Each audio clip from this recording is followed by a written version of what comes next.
बिस्मिल्लाहिर्रहमानिर्रहीम। अस्सलाम वालेकुम। ईरान ने अमेरिका की मरीन कोर्प्स पर कुवैत में अटैक किया है और इस अटैक में उन्होंने 10 ड्रोन्स इस्तेमाल किए हैं और उन्होंने कहा कि 160 अमेरिका के फौजी वहाँ पर मौजूद थे, जिसमें से 100 के करीब ड्रोन अटैक में मारे गए हैं। और इस वक्त हमारी ये अब तक की सबसे बड़ी कामयाबी है, जहां पर हमने 100 से ज़ायद अमरीकी फौजियों को भरपूर टारगेट किया है। और ईरान की फोर्सेस ने कहा है कि ये अब हमारा अमेरिका के साथ जो जंग का लेवल है, फेज़ है, ये ख़तरनाक मरहले में दाखिल हो चुका हुआ है, जहां पर अमेरिका के 160 के करीब फौजी इसमें ज़ख्मी और मारे गए हैं। ये ईरान ने अब दावा किया है और उन्होंने कहा है कि अब हमारी जो लड़ाई है वो ख़तरनाक फेज़ में दाखिल होगी, अब हम इनको यहाँ पर नहीं छोड़ने वाले। मामला यहाँ तक नहीं है, ये मनाजिर आप जो देख रहे हैं, ये ज़रा देखिए, ये तिल अवीव में रात को तबाहकुन मनाजिर थे। यानी अब कोई रात ऐसी नहीं गुजर रही जहाँ पर इजराइल में तबाही ना मचे। शुरुआत इस तरह होती है दिन की कि वो अमेरिका पर अटैक करते हैं, वो मिडल ईस्ट में अटैक करते हैं, गल्फ कंट्रीज़ में अटैक करते हैं, फिर रात को वो इजराइल में अटैक करते हैं। और अब सूरत हाल ये है कि उन्होंने कहा है कि हमने 6 के करीब इजराइल के ड्रोन्स, हर्मेस ड्रोन्स गिरा दिए हैं। और ये मनाजिर आपकी स्क्रीन पर आ रहे हैं कि किस तरह उन्होंने ड्रोन्स गिराए हैं और फिर उन ड्रोन्स को कैप्चर भी कर लिया है। वो कह रहे हैं कि हमारे डिफेंस सिस्टम ने अब इनके ड्रोन्स गिराना शुरू कर दिए। 6 के करीब इजराइल के ड्रोन्स आए थे जिसको हमने गिराना शुरू कर दिया है। उसके अलावा बहरीन में बड़ी तादाद के अंदर अमेरिका के जो मिलिट्री बेस पर हमले हैं वो हुए हैं, मिसाइल मारे हैं, ड्रोन मारे हैं। और इस सारी सूरत हाल में उन्होंने बड़ी तबाही की है। देखिए, एक तो कल उन्होंने कहा थाट हमने तबाह कर दिया है। अब उन्होंने ख़ास तौर पर air command air control centre, aircraft fuel depot और उसके अलावा उनके जो कमांडर्स थे, अमेरिका के कमांडर्स, उनके घरों को टारगेट किया है। सो ये बड़ी अजीबोगरीब सूरत हाल है कि इतने बड़े पैमाने पर अमेरिका की तबाही हो रही है, इतने बड़े पैमाने पर तबाही हो रही है कि आप उसका तसव्वुर नहीं कर सकते। और ऊपर से जो सूरत हाल पैदा हुई है कि अब इराक से भी अमेरिका पर हमले शुरू हुए हैं। अब हुआ ये है कि अमेरिका इस्तेमाल कर रहा था इराकी कुर्दिश यानी कुर्दिस्तान को, उस पर भी इन्होंने ड्रोन्स मारे और उनको तबाह किया। उसके अलावा उन्होंने थार्ड अब सिस्टम पूरा तबाह कर दिया है। और ये सूरत हाल उनके लिए बड़ी अहम है। खाली ये मामला यहाँ तक नहीं है, उन्होंने अमेरिका के लुदैस एयरबेस कतर पर दोबारा हमला किया है और ड्रोन से हमला किया है। इसके अलावा उन्होंने अब तक तकरीबन आप समझ लें कि टोटल वो कह रहे हैं कि हमारे अभी जो सूरत हाल है अमेरिका और इजराइल के कुल मिलाकर जो ड्रोन्स हैं वो 35 गिरा दिए, जिनमें से 6 या 7 के करीब गालिबन इजराइल के ड्रोन्स हैं। लेकिन खाली सूरत हाल ही नहीं, ये ज़रा आप देखिए मनाजिर, ये दुबई में अमेरिका के जो कॉन्सुलेट है उस पर भी ड्रोन अटैक हुआ है और वहाँ पर भी उन्होंने तबाही मचाई है। सो अब आप ये सोचें, पहले रियाज में था, फिर दुबई में हुआ है और अब ये टारगेट बढ़ता बढ़ता अब आगे उन्होंने कुवैत में जाकर हमला करना है, फिर दीगर जगहों पर हमला करना है। तो ये काफ़ी ज़्यादा जो सूरत हाल है वो अमेरिका के लिए परेशान कुन है और वो कंट्रोल में नहीं हो रहा। अब अमेरिका की कांग्रेस में, उनकी पार्लियामेंट में, उनके मीडिया में ऑलरेडी ये 85% से ज़ायद जो अवाम है वो बेसिकली जंग को कबूल नहीं करी। लेकिन मसला ये है कि डोनाल्ड ट्रंप इस जंग पर अड़ा हुआ है और इस जंग को एंडलेस वॉर की तरफ ये मामला चला गया है। यानी अब ये जंग ना ख़त्म होने वाली जंग है, इसका कोई रिजल्ट नहीं है सिवाय अमेरिका की बर्बादी के। अब अमेरिका पर इतने हमले हो रहे हैं कि सारी दुनिया में अमेरिका के डिफेंस सिस्टम की धज्जियां उड़ गई हैं। और आप ये सोचें कि वो डिफेंस सिस्टम जो थाट था, पैट्रियट था, ये सारे के सारे जो डिफेंस सिस्टम है वो टोटली फ्लॉप हो चुके हुए हैं। आपको पता है कि ईरान इस वक्त क्या कर रहा है? वो कह रहे हैं कि हमारी जो स्ट्रेटजी है, ये ड्रोन्स भेजना, एक तो पैनिक क्रिएट होता है, इससे जाहिर सी बात है हर जगह पर अटैक हो रहा है, लेकिन उसमें एक और भी एडिशन आप चीज़ ऐड कर लें कि उस अटैक के साथ साथ वो अमेरिका के मिसाइल और दीगर जगहों पर जो मिसाइल हैं, स्टॉक है, उसको ख़त्म करते जा रहे हैं कि एक दफ़ा हम इनका स्टॉक ख़त्म कर लें, उसके बाद हम जो अटैक करेंगे वो बड़ा ख़तरनाक होगा, वो मिसाइलों से हो, दीगर चीज़ों से हो। देखिए मसला क्या हुआ है, चाहे सब कहते रहे कि जी नहीं, वो चाहे ट्रम्प कहता रहे बाकी कि जी हमारे पास स्टॉक पड़ा है, स्टॉक नहीं है।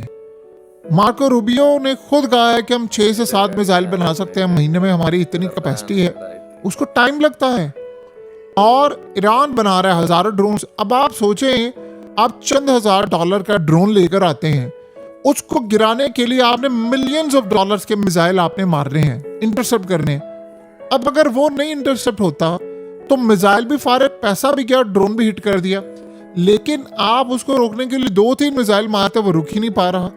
F-35 तैयारे आपको इस्तेमाल करने पड़े। थर्ड आपका तबाह हो गया है, अर्ली वार्निंग सिस्टम तबाह हो गया है, पैट्रियट को हिट किया जा रहा है। तो अमेरिका से मिसाइल नहीं रुक पा रहे, ना वो कुवैत में रोक पा रहे हैं, ना वो कतर में रोक पा रहे हैं, दीगर जगहों पर ड्रोन्स हिट हो रहे हैं आगे। तो ये काफ़ी ज़्यादा इनके लिए परेशान कुन सूरत हाल है और काफ़ी ज़्यादा मामला इस वक्त ख़राब होता जा रहा है। लेकिन जो अब इन्होंने कैंप आरिफ जान बेसिकली अमेरिका की मिलिट्री बेस है कुवैत के अंदर, वहां पर जो हमला करके उन्होंने कहा है कि हमने तकरीबन 100 से ज़्यादा अमेरिकी फौजी इस वक्त मारे हैं। ये ईरान ने दावा किया है। ये बड़ा हैरान कर देने वाला दावा है कि वहां पर देखिए डोनाल्ड ट्रंप, अब ये सूरत हाल कहता जा रहा है जी हमारे पहले जी 8 से 10 लोग मारे गए। ये जितनी तबाही हो रही है, आप बताइए क्या अकल तस्लीम करती है कि यहाँ पे सिर्फ 8 से 10 लोग मारे गए हैं? सवाल ही पैदा नहीं होता। अब अमेरिका में हो ये रहा है कि जैसे ये अटैक आ रहे हैं और ईरान की फोर्सेस ये कह रही है जो तबाही हो रही है, वहां पर उनके सेनेटर्स वो कह रहे हैं कि हर चीज हद क्रॉस कर दी है, हदें क्रॉस कर दी हैं। उन्होंने कहा है कि हमें ये कहा गया था कि कुछ नहीं हो रहा, बस ये कुछ फौजी मारे जाएंगे, ये तो हमारी तबाही हो रही है। हम इन ड्रोन्स को नहीं रोक पा रहे पूरे मिडिल ईस्ट में, हम अपने फौजियों को नहीं बचा पा रहे, डिफेंस सिस्टम हमारे फेल हो चुके हुए हैं। सबसे ज्यादा अमेरिका को दुख इस बात का है कि उसका डिफेंस सिस्टम कैसे फेल हो गया है। यानी आप ये सोचें कि अमेरिका के डिस्ट्रॉयर को इन्होंने बैलिस्टिक और क्रूज मिसाइल से इंडियन ओशन में भी टारगेट किया है। ये सूरत हाल तो हमने कभी जिंदगी में नहीं देखी थी। सोचें, ये अमेरिकन डिस्ट्रॉयर जो था वो तो इंडियन ओशन में सैकड़ों किलोमीटर दूर है ईरान के बॉर्डर से, आप उसको जाकर टारगेट करते हैं। उसको गदर 380 और तलाइया मिसाइल से इन्होंने टारगेट किया है और इसके बाद उन्होंने, आप ये सोचे, 2000 किलोमीटर रेंज के मिसाइल मारे हैं। ये अमेरिका के लिए तो काफ़ी ज़्यादा परेशानी की सूरत हाल है। अब ये जो डिस्ट्रॉयर उन्होंने तबाह किया है, ये बेसिकली रीफ्यूलिंग के लिए इस्तेमाल होता था अमेरिकन टैंकर, यानी तो इसको उन्होंने हिट किया है कि आप अब रीफ्यूलिंग कर लें। यही वो तमाम चीज़ें जो इजराइल के जेट्स को रीफ्यूल करते हैं, अमेरिका को रीफ्यूल करते हैं, तो काफ़ी ज़्यादा उनका नुकसान हो रहा है। बहुत ज़्यादा अमेरिका को नुकसान उठाना पड़ा है और इसका अंदाज़ा आपको यहाँ से हो जाना चाहिए कि अब अमेरिका इसका अटैक करके रिटेलिएट कर रहा है। बातचीत उन्होंने कहाँ पर करनी है? ये जो कह रहे हैं ना, कल ट्रम्प ने कहा है कि जी अब बड़ी लेट हो गई है बातचीत करना। ईरान ने एक दफ़ा भी कहा है आपको बातचीत करना? ओपनली किसने कहा था कि हम ईरान से बात करेंगे? बैकएंड पर इसराइल ने खबर ब्रेक की कि आप बात करें, अगलों ने बात करने से इनकार कर दिया। आपने उनकी सारी लीडरशिप मार दी, अब आपने बात करनी किससे? सवाल सिर्फ ये। स्टॉक मार्केट हाल होना शुरू हो गया बुरा। देखिए, गोल्ड क्रैश हो रहा है, सिल्वर क्रैश हो रहा है, स्टॉक्स क्रैश हो रहे हैं और इस वक्त किसी को कुछ समझ नहीं आ पा रही कि हालात कहाँ जाएंगे, क्या आने वाले वक्त में मामला होगा। सब कुछ टोटली क्रैश हो रहा है। अमेरिका क्या इस पूरे खेल के अंदर बच पाएगा? सवाल ही पैदा नहीं होता। तो अब अमेरिका को ये बात समझनी है कि हमारे मामलात क्या हैं, हम कहाँ तक ले जा सकते हैं, इस जंग को कैसे तबाही मजीद बच सकते हैं। सो अमेरिका इस पूरे खेल के अंदर इस वक्त जो उसके साथ हुआ है, देखिए उनके डिस्ट्रॉयर्स फेल हो चुके हैं, उनके रडार सिस्टम फेल हो गए हैं। और ये बात कहना, देखिए जिस तरह कुवैत के अंदर 3 उनके, अब तो ईरान ने खुद ऐलान करके एडमिट कर दिया उनके मीडिया पर कि कुवैत में जो F-15 गिरे वो हमने गिराए हैं। कैसे वो कुवैत के अंदर इतनी तबाही उन्होंने कर दी है? तो गल्फ कंट्रीज ने, जाहिर सी बात, उन्होंने अपना रिएक्शन दिखाया है कि तमाम रेड लाइन्स क्रॉस हो चुकी हैं, हमने ईरान को तबाह करना है। जाहिर सी बात है, वो अब अगर रिएक्ट करते हैं या वो रिटेलिएट करते हैं तो ये जंग एक नए मोड़ पर दाखिल हो जाएगी और ये काफ़ी तबाहकुन जंग साबित हो सकती है अमेरिका के लिए और बाकी पूरे रीजन के लिए। सो अब असल मसला ये है कि सलूशन इसका क्या है? ईरान से आप क्या बात करेंगे? देखिए, बातचीत तो आप ये करते हैं कि ठीक है जी हम ये जंग बंद कर रहे हैं। पिछली दफ़ा आपने किससे बातचीत की थी? ईरान की सुप्रीम लीडर से बातचीत की थी ना, कि जंग, उन्होंने, ठीक है उनके इतने लोग मारे गए थे, फिर भी 12वें दिन इन्होंने जाकर बातचीत की, सब कुछ किया, वो तैयार हो गए थे। आपने लीडर को मार दिया है, आपने कमांडरों को मार दिया, आपने किससे करनी है बातचीत? अब सारे फ्री हो चुके हैं, सबको फ्री हैंड मिला हुआ है। हो सकता है कल को एक जगह पर ड्रोन जो लॉन्च करने वाले ग्रुप है वो इनकार कर दे कि हमने तो बात ही नहीं करनी। पहले लीडर होता है, आप उसके थ्रू एक जगह दूसरी जगह बात करते हैं। ये असेसमेंट तो अमेरिका की थी ही नहीं कि अगर ऐसी हम बातचीत करेंगे और ऐसी तबाही करेंगे फिर क्या होगा। अब आपने सबको मार दिया, आप प्रेसिडेंट से बात करेंगे? प्रेसिडेंट तो इस लेवल का है ही नहीं बंदा जिससे आप बातचीत कर सके। सो अब सूरत हाल और ज्यादा खतरनाक हो गई है। इधर करके ध्यान रखना, इधर कर हकीकत